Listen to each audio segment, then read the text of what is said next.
Over anti-corruption protests.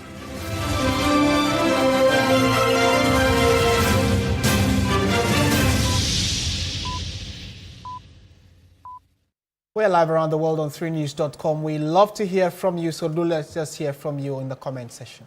Now, News just indicates that FAR has gutted several houses in Lartebiokorshie here in Accra. Our reporter Stanley Nibleu is on the line now with some information. Stanley, thank you so much for your time. What can you report from the scene? We'll shortly get through to Stanley Nibleu, but we understand that FAR has gutted some houses in Lartebiokorshie.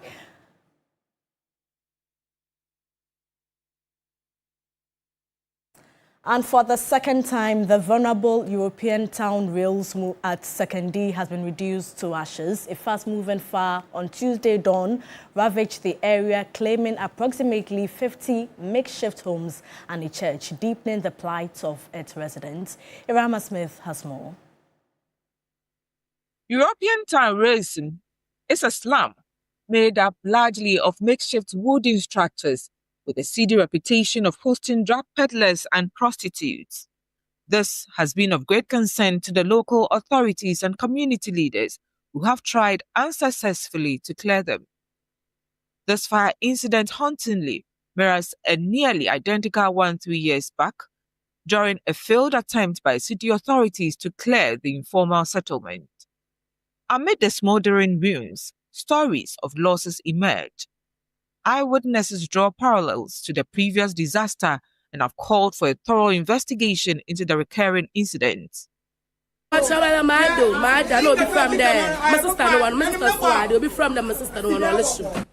was asleep when I received a call that my sister's place had burnt to ashes.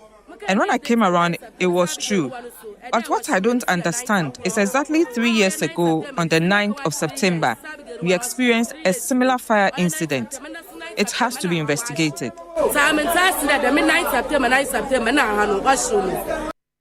NADMO Director for Sekondi Takrade Metro Area, Alhaji Abubakar Kamal, indicates about 2 months ago, he had come to the area with his team to educate the residents on fire prevention strategies. From the report that we gathered, they said the fire, according to eyewitnesses, started from one of the wooden structures being occupied, at the middle, and then they were saying that they were using candle. Actually, they have, most of them also have, they use electricity, all right, but some of them also don't have it. DO1 Michael Tete is the Metro Fire Officer. So when we came, the entire enclave here had been engulfed, but the concentration was to ensure that it doesn't move beyond this boundary, because then there are a huge stretch of structures that go all the way to the electricity company. And so we managed to get part of the crew that were uphill here to confine it this way. And then the other crew were downhill there, the place we previously had the fire, that were also trying to confine it. So we managed to contain it within this enclave. In a related development, Western Regional Minister Joseph Nelson, who visited the scene with members of the Regional Security Council, describes the situation as unfortunate, noting that many people struggle to respond effectively during fire outbreaks. The issue of what to do when there's fire, it's a fire outbreak. We still have a chunk of our people who do not, on top of their head, remember what the emergency number of fire services. It's most unfortunate. The assembly must also see how they deal with the issues surrounding this place. I think that we need to put this place to some good use. If these structures are not supposed to be here, then we must be firm that we take them out of here and get this place properly organized so that we're able to avert, similar incident happening in the future. Irama Smith, TV3 News, European Town, Sekondi. To the other fire outbreak in Lartebiokorshie, where we understand that fire has gutted several houses over there. Our reporter Stanley Blewu is on the scene and joins us with some information. Stanley, thank you so much for your time. What can you report from the scene? I must say that the Ghana National Fire Service have had to actually fight one of the toughest domestic fires the whole of the year because they are fighting an inferno which was caused by or that involved a lot of combustible. So, for instance, when I got here, this fire started around 5, 6 thereabout p.m. So they came in quickly. They were deployed and they came in and they started fighting the fire. But I must also say that because there is a warehouse belonging to a Chinese nationals, they have their warehouse here. So the warehouse, they keep in school bags, leather materials, and then sandals or footwear. So a lot of combustible materials are kept in this warehouse. And as I speak, this warehouse has been actually raised down, and then a lot of the combustibles are also blazing at the moment. The fire has also extended to some domestic apartments that share compound with the warehouse. As I speak, a lot of personnel from the Ghana National Fire Service have been deployed to the scene. I've seen a lot of fire tenders also being deployed to the scene. They quickly run out of water. But then the good news is that there are also individuals, private individuals, who are also operating water tankers. And so they move in and out frequently to go and replenish, to go and fetch water to come and replenish the fire tenders. And so as I speak, fire service has encircled the entire place. They have deployed a number of fire tenders, and they are also working tirelessly. Regardless of the smoke that is billowing from, the thick smoke that is actually billowing from the Inferno, because they are professionals in this field, they are leaving nothing to chance. And so they are working so tirelessly to make sure that they contain the fire. But as I'm speaking, the Inferno is getting out of hand. Even though the fire service are trying to douse it, it is getting out of hand and it is quickly spreading to other apartments. Stanley, does this suggest that the situation is not under control? No, the fire currently is not under control because it is actually raging. As I speak, I sent a couple of videos to the platform. If you could show viewers those visuals, it is spreading and raging. And you could really tell a lot of people from the environment or the environment have actually thronged the scene to see what is happening. Currently, I have not been able to ascertain what actually caused this fire. But I spoke to a couple of the eyewitnesses here who actually saw the beginning of the fire. And although I'm not concluding on what they told me, they said that the fire actually started as a result of some of the Chinese nationals smoking, and they refused to douse the last piece of the cigarette, the fire from the last piece of the cigarette, and that actually just caused the Inferno. But we are waiting for the actual cause, because the fire service is the only state agency that can actually investigate and tell us the actual cause of this very Inferno. That has actually ravaged homes and destroyed a lot of properties. Stanley, were there any injured persons? I have no data or no information about any injured person, but for property, I can say that a lot of property, including a vehicle that I saw, a brand new vehicle, Kia truck that has been parked on the compound, has been gutted by the fire, and lots of items have also been gutted. But when I went to the compound, I just tried to go and peep what is happening on the compound and then take some visuals. But I also realized that some of the domestic appliances have been brought outside of the home, which means the occupants of some of the abodes have actually salvaged few of the where that they can just lay their hands on, because the fire is raging so fast and it's spreading so quickly. Stanley, just before you go, what was being stored in the warehouse? Hello, Portia. I was asking what was being stored in the warehouse. I can hardly hear you.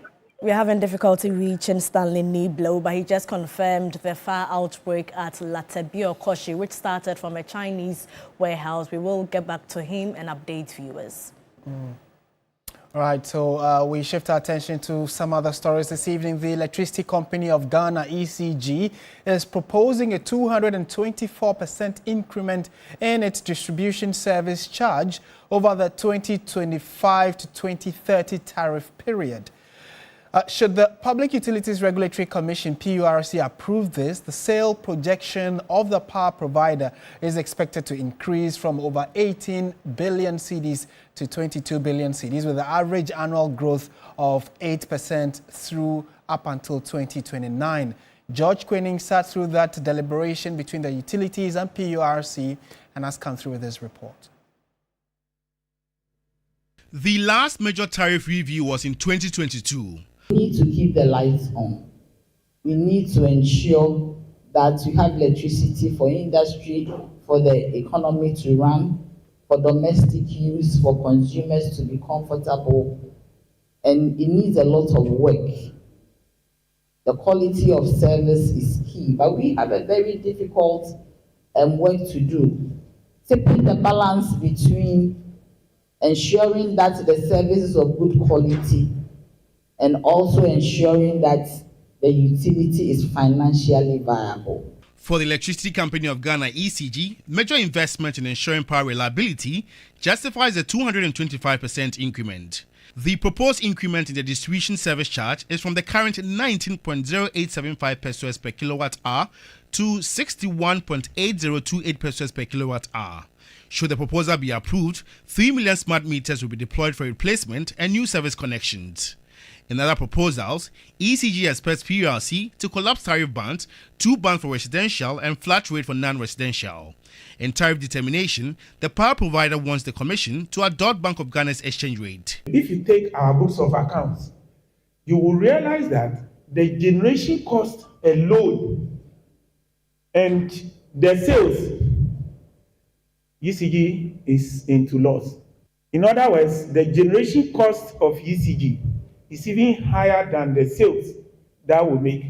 All we are requesting the regulator to do is to ensure that the generation cost is a pass-through cost in full. Activities of illegal mining, popularly referred to as galamsey, have adversely impacted on operations of Great Coal. Transmission lines have been damaged and the near collapse of some towers. The proposed 135% increment will ensure these machinery are fixed and some 30 critical projects undertaken to enhance service reliability. Ghana Water Company Limited is requesting regulatory approval to raise tariffs from 5 cedis 28 pesos to 20 cedis 09 pesos per cubic meter, a 281% increment, citing rising operational cost. Water River Authority VRA, on the other hand, is proposing a 59% increment. Ghana Gas 97%. The proposals cite rising inflation, foreign exchange volatility, interest rates, and the need for full recovery of investment costs as the main drivers. According to the Commission, these are only proposals and will be subjected to public scrutiny and analysis before final decisions are announced. In the coming weeks, the Commission will roll out regional public hearings to provide consumers with the opportunity to engage directly with utility companies. These hearings will allow utilities to explain and justify their tariff proposals in simple yet relatable terms. It will achieve the intended impact if the narratives are effectively carried and amplified by recognized communication officials and the media at large. The final decision is expected to be taken in November and implementation to take effect from January 2026. And obviously, power is a very essential part of our daily lives, especially domestic and for businesses as well. Let's go to Zoom now and engage energy economist Ebenezer Baden, who's joined us for a quick chat on this. Mr. Baden, good evening. Thank you for joining us on News 360. Good evening, and then thanks for the opportunity. Right, so the ECG has sought to justify why they need this increment. I mean, from where they said they believe that if they are given, 224% increment spread across 5 years between 2025 and 2030, it will help, in helping them give us efficient service. Is that a position you share? Absolutely, yes. You know, we have been operating a multi-year tariff order. So 2022 to 2025 is one order which ends the end of this year. And then we enter into 2026 to 2030. Now, over this period, ECG is required to go to the banks, go to its creditors, borrow money, use suppliers' credit to finance investments, capital expansion projects, network intensification projects, meter provision and all that. So you borrow and then now you come and invest, do your construction works, and then now when you have commissioned all equipment and they are into service and customers are benefiting from it, then you go to the regulator and make a case for a return on that investment so that you can, one, pay for the investment cost, the loan, and then if the equipment is faulty, you will be able to replace or possibly maintain it. Now, this exercise we've gone through, a lot of works have been done. You can talk about the digitization drive. Today, we have brought electricity services closer to the doorsteps of our homes. You sit on your mobile phone, you can buy credits, you can report a fault, you can make complaints. Even those on post-payment metering can pay through the Power app. They can also download their bills. They can report faults and interact with ECG without going to the district offices and all that. Now, all these have cost us quite some money. Now we say we're going to the regulator, help us to be able to recover these costs so that we can also do more. You know, before the narrative was that come to the regulator, ask for money to do works, you go and do works, and then you have this chicken and egg issue. But what we have now is that we will demonstrate some improvements already. We will demonstrate that the works have been carried out, customers are using the assets before even we ask for tariff. So this has been the situation. Now the next thing is that over the past 5 or so years, FX, the macroeconomic variables have been adverse. Right. And has affected our operations significantly. So it's just only fair to go and ask the regulator, help us to recover some of the debts that we have carried in our books, and hence our proposal. Another major thing is the rebasing of the distribution service charge, which is more of the ECG component of the tariff share. So today the bill we send to customers, when the customer pays his bill, only 11% stays with ECG. The rest are paid. I mean, about up to 65 to 70% is paid to generators. The transmission company will take his share. Then the levies will go to the ministry and all that. Okay. So it's the ECG component we are talking about. Mr. Baden, sorry for cutting in, but help us understand. Clearly, the 224% is very likely not to be approved by the PURC, because even in time past, you were asking for, or ECG was asking for 148%, but the PURC gave less than 30%. Clearly because of some of these factors you are talking about. How can we work together? Fortunately, many Ghanaians are already saying power has been stable over the last few months. Commendations to ECG and the other stakeholders. But how can we help ECG provide efficient service, for reliable power supply? So, I mean, you can attest to the fact that, yes, there's stability. Some time ago, power wasn't available. We were rationing load. Today, we have enough capacities on ground and we're able to provide capacity. In fact, we can even talk about exports. But we've gotten to a level where we are swallowed up in debt and we have to pay for these debts. Hence the call for a tariff adjustment. Now, in the full build-up, the situation in power generation may be different. The situation in transmission may be different. Now, the distribution component has been shrinking. The benchmark in the utility industry, distribution forms about between 30 to 35% of the price buildup. In our case, we are taking 11%, and that's the 19 pesos we are talking about. So Right. if we're able to lift it up, then you will now begin to see that, I mean, ECG is empowered to provide more. Okay. There are lots of things to be done. I mean, customer metering has become very sophisticated. Okay. And we have to invest in new technologies to be able to meet the demands of the time. Mr. Bading, thank you so much for your thoughts on this. Ebenezer Bading is an energy economist. Let's now go to the Ashanti region, where an assemblyman at Impatuim, a mining community, has been shot dead in a violent clash between some community members and security of Asanko mines on Tuesday. The deceased, Samuel Dankwa, assembly member for Abuabo, died on the spot from gunshot wounds, while 2 other residents sustained injuries. Eyewitnesses say the chaos was triggered after the youth accused security personnel linked to Asanko mines of killing a miner the previous day. In anger, residents blocked major roads, demanding answers and justice. What began as a protest quickly spiraled out of control.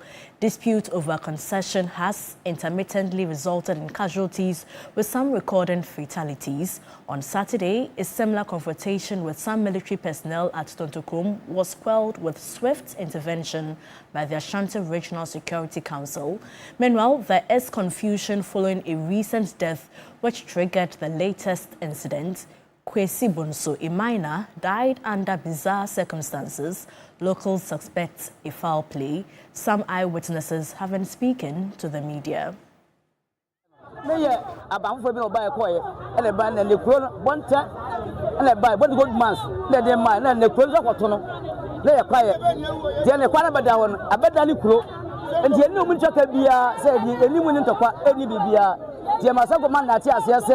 Womba rumusa se patomufo enmo wontakwa biku ana na se de bia wo muso na otuma ko ponto ku ni pani wies kwa so saka ya na bibiesi mafu de se ya de na ba mo se bia se na asia ma sa so amfa agba nya homobro bia so asa ko to ye hu ni pa so asa ku ni pa na se mo ba ko ana se mo ya de asa go ana ya da soro ya ba ba ku ye kuru ba ko man se fo ko body tio man se fo no man ko fa so ja fo ka sia ade abebu kan ko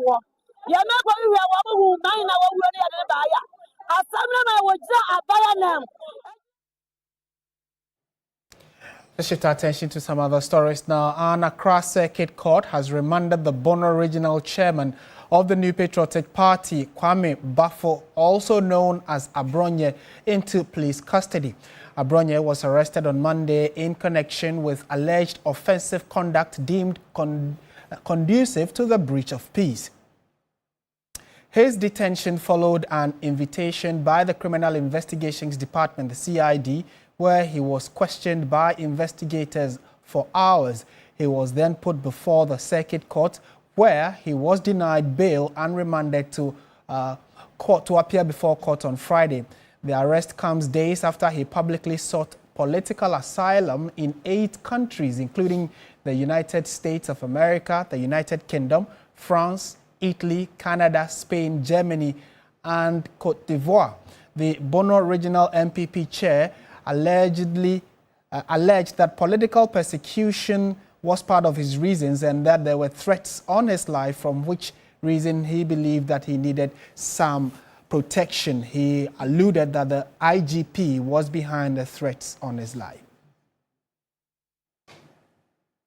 Still at the court, an Accra High Court has ordered lawyers of the former Chief Justice Gertrude Tokonu to follow the appropriate procedure in withdrawing the case challenging her removal process. Presiding Judge Justice Nyadu Nyante blocked efforts by lawyer of the former Chief Justice to withdraw the suit filed on June 23 orally. Lord Edwasari reports. During a virtual hearing on Tuesday, September 9, Deputy Attorney General Dr. Justice Remsai sought leave of the court to move a motion to strike out the case filed by the former Chief Justice challenging the removal process. Former Chief Justice Gertrude Tokonu on June 23 filed a judicial review application asking the High Court to strike out a petition by a group known as Shining Stars of Ghana. Her lawyers argued that the petition was fundamentally flawed, citing that the group was unregistered and the members were anonymous. But even before the Deputy Attorney General could move the motion, the lawyer for the former CJ, Kwabena Edukusi, indicated to the court that he had received instructions from his client to withdraw the application. In his response, however, Dr. Justice Remsai expressed disappointment at the manner in which the lawyers of Justice Gertrude Tokonu approached the court. He then prayed the court to take appropriate action against the counsel for the former Chief Justice. Kwabena Edukusi pleaded the court for a brief adjournment to adhere to the right procedure. Justice Nyedu Nyante then ordered the lawyer for the former Chief Justice to file the appropriate processes to discontinue the case and adjourn the case indefinitely. The former Chief Justice, Gertrude Araba Isaba Saki Tokonu, was removed by President Mahama following recommendations by the Committee of Inquiry which investigated petitions requesting her removal. In a statement on September 1, the President indicated that he had removed the Chief Justice from office with a successor to be appointed in due time. The Minister for Youth Development and Empowerment, George Opareado, says despite the delays and challenges, this year's national service will go ahead as planned and no student will be left behind. He says they are working around the clock to resolve the current challenges and urged prospective service personnel to remain calm. Prospective National Service personnel for the 2025-2026 year have been expressing frustration over the challenges on portal accessibility. The challenge began after the President ordered a technical and forensic review of the data platform that manages postings, leading to the suspension of the system. Sector Minister George Opareado admits that progress on placement and related arrangement have so far been minimal. We've not done much in respect to postings for this year because just when the app was opened, His Excellency instructed that we suspend it and do some further investigations into the app. As I speak to you, the app is still closed. We've not opened it because we are in the process of procuring a new platform for postings to be done on. And so only about a small fraction of people got the opportunity of initially registering on the app. And so we are yet to do anything significant in that respect. He urged students to remain calm and patient as management works behind the scenes to build a more reliable system. According to him, government is determined to do things right to avoid another scandal. I'll only urge students to be a bit more patient. We want to assure them that their service is not going to be disrupted. The board and then the new management is working to see to it that a new app is developed and deployed so that we don't have kind of problems and challenges that we had previously. If it must be done, it must be done well. While acknowledging the delays, the minister maintained that based on the timelines provided by his team, he does not expect any postponement in the national service calendar. They will do their service this year. It will not be delayed. If you look at the law, service period should usually start from October and then end in August. But you must do a minimum of about 7 or 8 months to be qualified for the certificate, and so it will be done. Touching on the new leadership of the authority following the reassignment of Felix Jemfi, George Opareado noted that he expects the new Director General, Ruth Della Sedo, to lead the transformation agenda of the National Service Authority. To lead the service to become a world-class organization, to make sure that it is not fraught with any corruption allegations and all the challenges that had bedeviled the national service do not happen again. I want to see an organization that is world-class. We have business, sports and entertainment all coming up. You're still watching News 360. Do stay with us.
Hello, good evening and welcome to the business segment here on News 360. I am Michael Obodu. Now, the Chief Executive Officer of the Ghana Gold Board, Sami Gyamfi, has called on local pension fund managers to channel investments into the mining sector, mirroring the approach taken by international institutions. Speaking at the 2025 Mining and Minerals Convention, Mr. Gyamfi emphasized the need for a comprehensive review of Ghana's pension fund management framework, arguing that strategic investment in mining could serve as a hedge against inflation and enhance long-term returns. Let me cite this example for us to ponder over. As you may be aware, Ghana's primary pension fund yields almost negative real returns due to investments in unproductive ventures. Foreign pension funds, however, invest profitably in mining. Why not reorient our pension strategy as a country toward gold, a time-tested asset and a better hedge against inflation? Why can't we establish locally managed and globally viable equity and debt funds to catalyze mining investments? Before I conclude, let me touch on the most critical issue of value addition to Ghana's minerals wealth.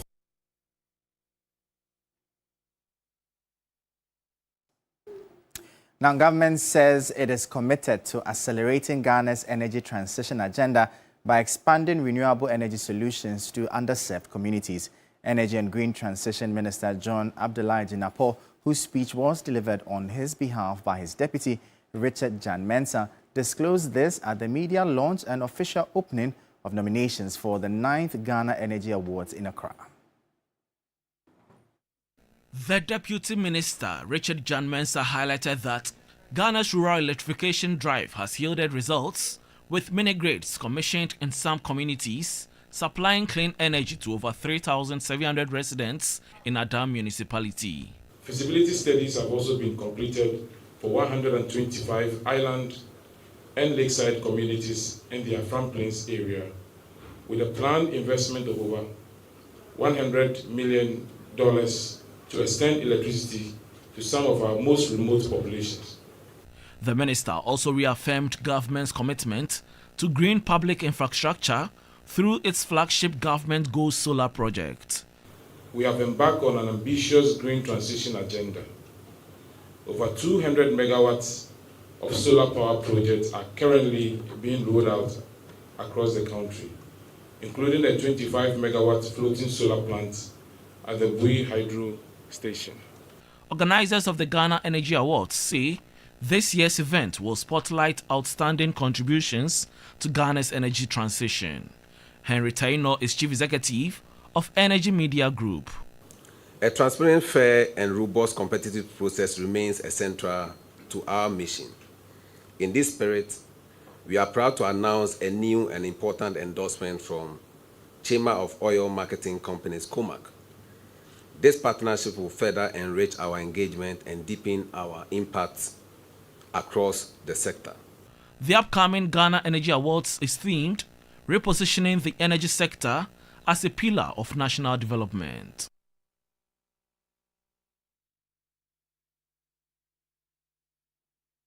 The Secretariat for Ghana's 24-hour economy policy has announced that the first phase of funding, a sum of $500 million, will be accessible by the end of the year to support the program's rollout.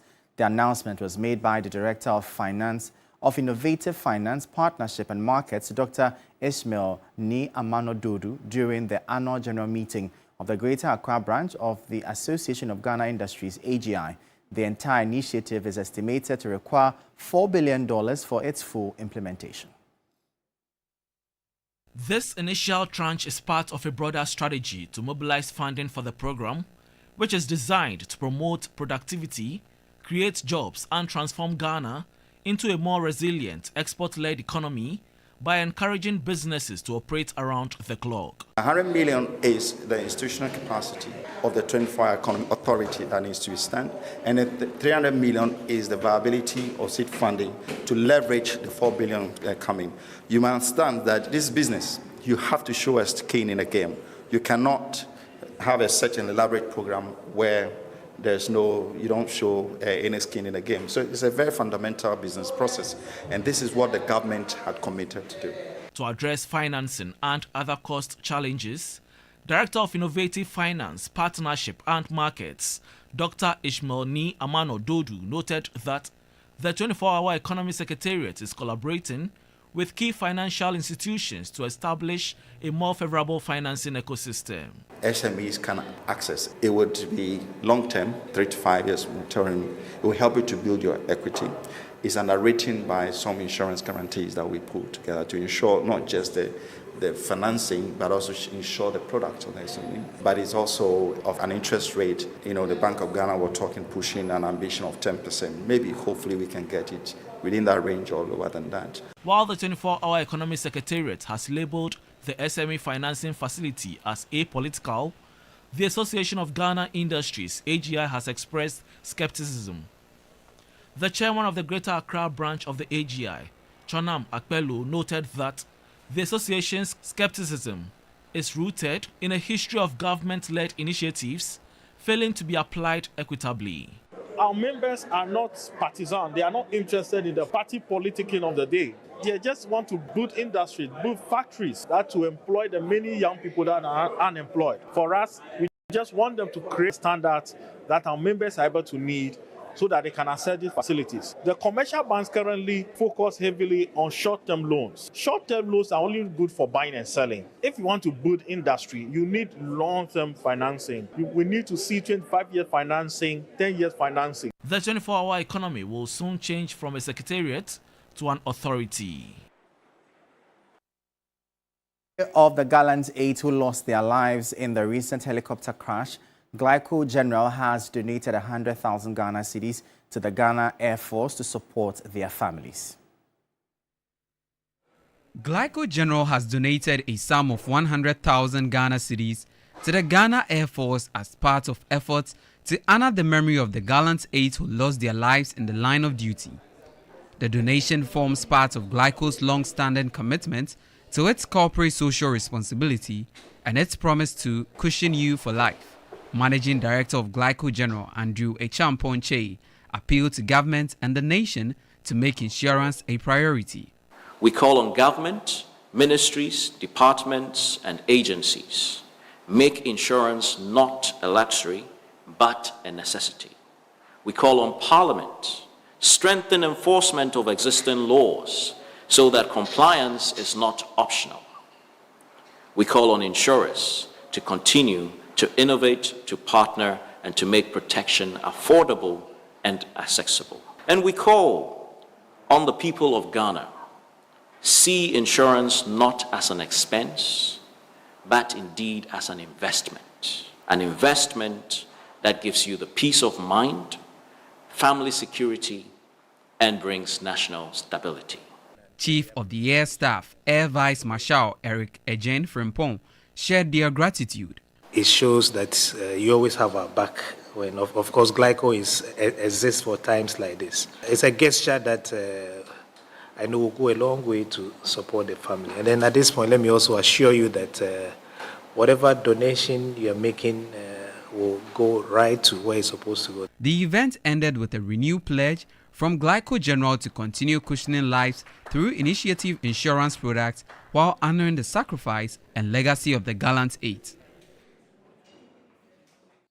We'll bring you updates now from the currency and the commodities market.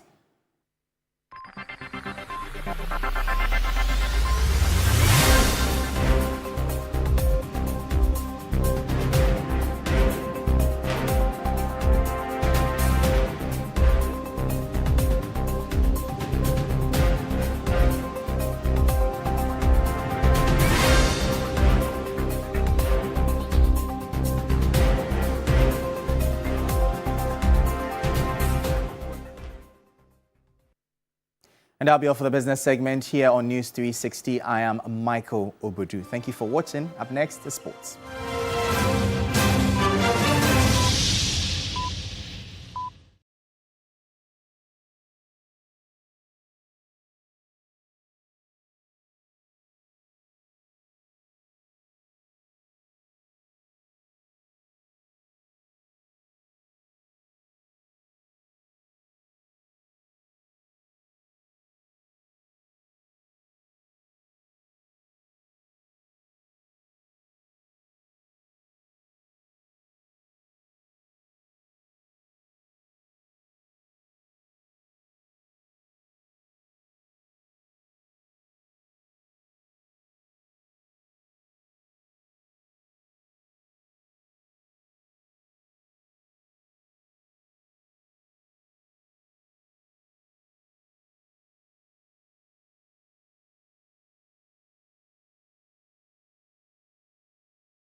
Hello, good evening, and welcome to the sports segment here on News 360 with me, Oreku Ampofo.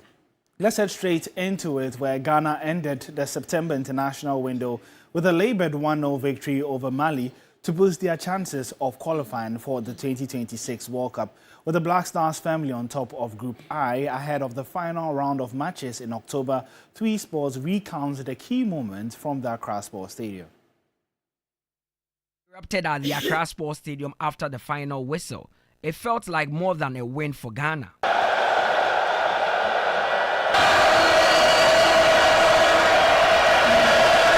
It was one step closer to the 2026 World Cup qualification thanks to Alexander Jiku, who headed in a corner from captain Jordan Ayew.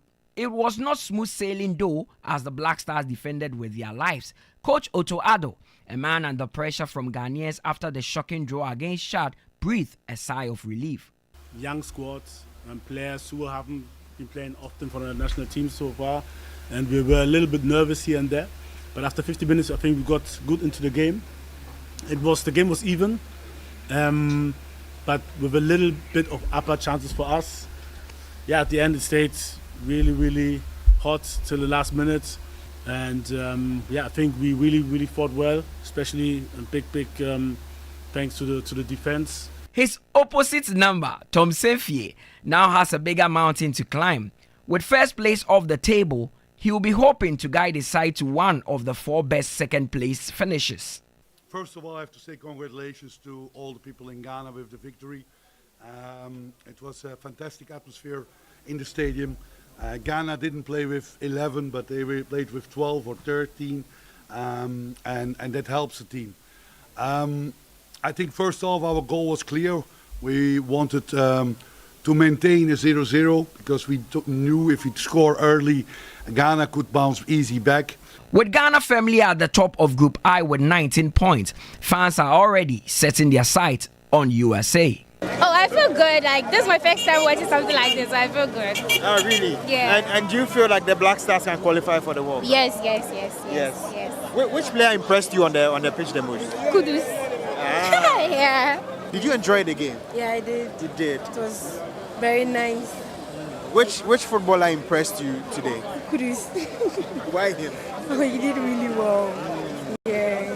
Okay. And do you think Ghana will qualify to the World Cup? Just like we have already done, like we are done. We are just done with them. So you should book your tickets? Like just today, I'll do mine today. That is all that Ghana won. We wanted to win at all costs.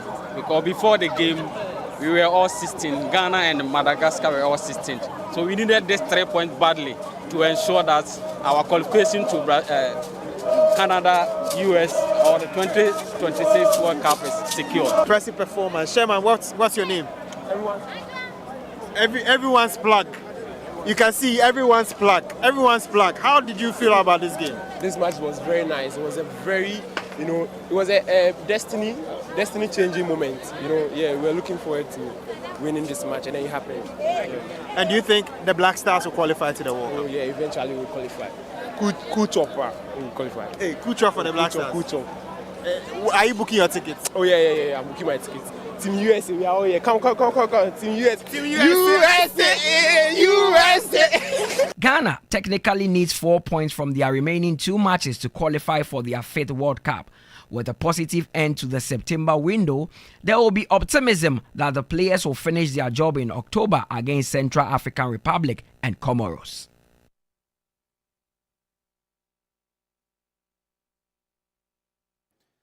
And so that was a report by my colleague Mutala Yakubu. As you can see behind me is Blockbuster Tuesday because a number of key fixtures have been played in the World Cup qualifiers when it comes to the CAF region. Nigeria's 2026 World Cup hopes remain rather slim after a 1-1 draw with South Africa.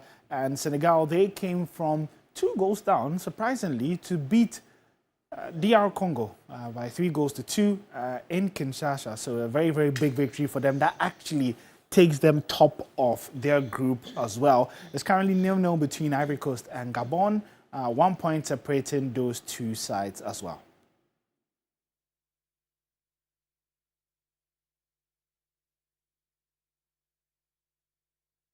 And so that was the latest with regards to the CAF qualifiers for the World Cup. There's still matches ongoing, and you can get updates of that on our social media handles at 3 Sports. GH, my name is Oreku Ampofo.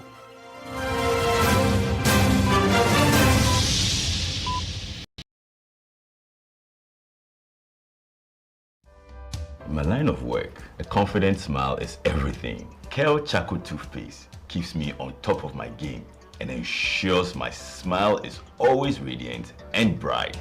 With the tiring nature of my job, we spend several hours under the scorching sun. To keep our teeth white and our breath fresh all the time, we use none other than Kale Charcoal Toothpaste. Kale Charcoal Toothpaste. You're on a Kessie and in a kit one. Samayo kendini, ehu behia, semecha sapapadia to amame manfo. Kale Charcoal's natural ingredients, eno,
Napa Foods, Heaven Black Insecticide Spray and Coil. Powered by 3 Entertainment.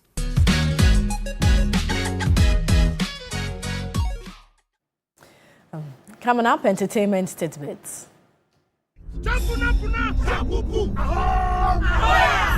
Veteran Ghanaian actor Kofi Ajololo has dismissed claims that Ghana's movie industry is collapsing. He urged that the industry is active with actors and producers working daily, but lacks effective marketing and promotion. Ajololo also refuted suggestions that Nollywood made Ghanaian actors famous, stating that stars like Majid Michel, Jackie Appiah, and Van Veker gained recognition in Ghana before appearing in Nigerian films. He emphasized that Ghana laid the artistic foundation for its talent and called for better efforts in promoting local films. Cannot sing with a better. How hard is it for you to understand that you cannot do anything with them? You see? The 2025 MTV Video Music Awards celebrated major wins for artists like Lady Gaga, Ariana Grande, Sabrina Carpenter, Rosé, and Bruno Mars. Ariana Grande won Video of the Year for Brighter Days Ahead, taking home a total of 3 awards. Lady Gaga was the night's biggest winner with 4 trophies, including Artist of the Year.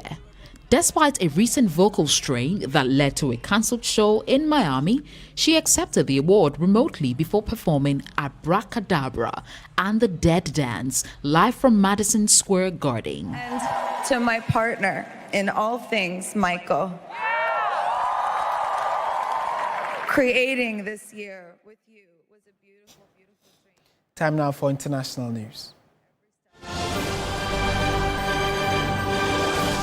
Prime Minister KP Sharma Oli has resigned amid Nepal's worst unrest in decades as public anger mounts over the deaths of 19 anti-corruption protesters in clashes with police on Monday. On Tuesday, crowds set fire to parliament in the capital Kathmandu, sending thick black smoke billowing into the sky. Government buildings and the houses of political leaders were attacked around the country. 3 more deaths were reported on Tuesday. Amid the chaos, jail officials said 900 inmates managed to escape from 2 prisons in Nepal's western districts. The demonstrations were triggered by a ban on social media platforms. It was lifted on Monday, but by then protests had swelled into a mass movement. 24 people have been killed and 19 injured in a Russian airstrike on a village in eastern Ukraine. Local officials say the victims were ordinary civilians collecting their pensions in Yarova-Donetsk region. And that's it for our package this evening. Thank you so much for watching. I am Martin Asiedu-Dartey. And I am Portia Gabor. Do join Alfredo Cancer at 10 p.m. for Ghana Tonight and at 9 p.m. Agenda with News360. Good evening.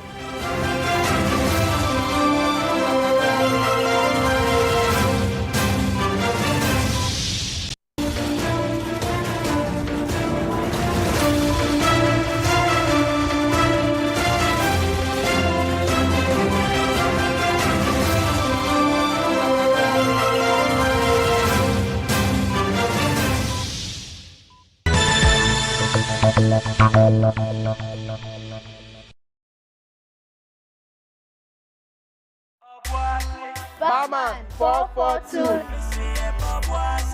You dey feel am? Na 442 liquor dey